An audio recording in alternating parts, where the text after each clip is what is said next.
गौतम बुद्ध के प्रेरणादायक उपदेश। बहुत समय पहले की बात है। भारत की धरती पर कपिलवस्तु नाम का एक सुंदर राज्य था। इस राज्य के राजकुमार सिद्धार्थ थे, सुख, वैभव और ऐश्वर्य से घिरे हुए, लेकिन उनके हृदय में एक अजीब सी बेचैनी थी। महल की बाहर की दुनिया उन्हें बुला रही थी।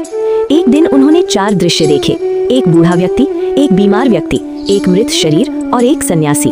इन 4 दृश्यों ने उनके मन को झकझोर दिया। उन्होंने सोचा, यदि ये सब जीवन की सच्चाई है तो फिर सुख किस में है? यही प्रश्न उन्हें राजमहल छोड़ने और सत्य की खोज की राह पर ले गया। वर्षों की तपस्या और ध्यान के बाद बोधगया में पीपल के वृक्ष के नीचे उन्हें ज्ञान प्राप्त हुआ। वे गौतम बुद्ध कहलाए। पहला उपदेश, दुख का कारण और समाधान। ज्ञान प्राप्ति के बाद बुद्ध ने कहा, जीवन में दुख है, लेकिन दुख का कारण भी है और समाधान भी। एक बार एक दुखी युवक बुद्ध के पास आया। वो बोला, भगवान, मैं बहुत मेहनत करता हूँ, फिर भी असफल होता हूँ। मेरा जीवन दुखों से भरा है। बुद्ध मुस्कुराए और बोले, तुम दुख से नहीं, अपनी इच्छाओं से परेशान हो। जिस दिन तुम जरूरत और लालच में फर्क समझ लोगे, उसी दिन दुख कम हो जाएगा। युवक को समझ आया कि वो हर समय दूसरों से तुलना करता था। उसी तुलना ने उसे दुखी बना रखा था। सीख, जो है उसमें संतोष सीखो, अधिक चाह ही दुख का मूल है। दूसरा उपदेश, स्वयं पर विजय। एक बार एक क्रोधित व्यक्ति बुद्ध को गालियां देने लगा। बुद्ध शांत खड़े रहे। कुछ देर बाद वो व्यक्ति थक गया और बोला, तुम मुझे जवाब क्यों नहीं देते? बुद्ध ने पूछा, अगर कोई तुम्हें उपहार दे और तुम उसे स्वीकार न करो तो वो किसका रहेगा?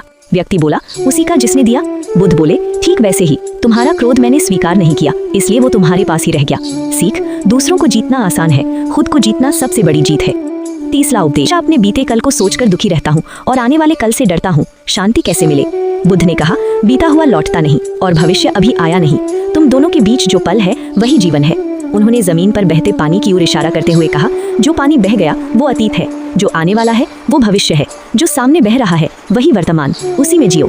सीख, जो व्यक्ति वर्तमान में जीना सीख लेता है वही सच्चा सुख पाता है। चौथा उपदेश, कर्म का महत्व। एक बार किसी ने बुद्ध से पूछा, अगर सब कुछ कर्म पर निर्भर है तो प्रयास का क्या अर्थ है? बुद्ध बोले, बीज बोना तुम्हारा कर्म है, फल देना प्रकृति का। अगर बीज नहीं बोओगे तो फल की उम्मीद व्यर्थ है। उन्होंने आगे कहा, आज का कर्म ही कल का भाग्य बनाता है। सीख, मेहनत किए बिना भाग्य को दोष देना अज्ञानता है। पांचवा उपदेश, क्रोध पर नियंत्रण। एक राजा बुद्ध के पास आया। वह अपने क्रोध से परेशान था। उसने कहा, मेरा क्रोध मेरे रिश्ते और राज्य सब नष्ट कर रहा है। बुद्ध बोले, क्रोध जलती हुई आग है, तुम सोचते हो कि इससे दूसरों को जलाओगे, लेकिन सबसे पहले ये तुम्हें ही जलाती है। राजा मौन हो गया। सीख, क्रोध को छोड़ना कमजोरी नहीं बल्कि सबसे बड़ी शक्ति है। छठा उपदेश, स्वयं दीप बनो। बुद्ध ने अपने अंतिम उपदेशों में कहा, अप दीपो भव, अर्थात स्वयं अपना दीपक बनो। उन्होंने कहा, किसी सहारे की प्रतीक्षा मत करो। जिस दिन तुम खुद पर विश्वास कर लोगे, उस दिन अंधकार अपने आप मिट जाएगा। सीख, खुद पर भरोसा ही सबसे बड़ा सहारा है। इसी तरह की वीडियो के लिए जुड़े रहें हमारे साथ। वीडियो को लाइक करें, कमेंट करें और चैनल को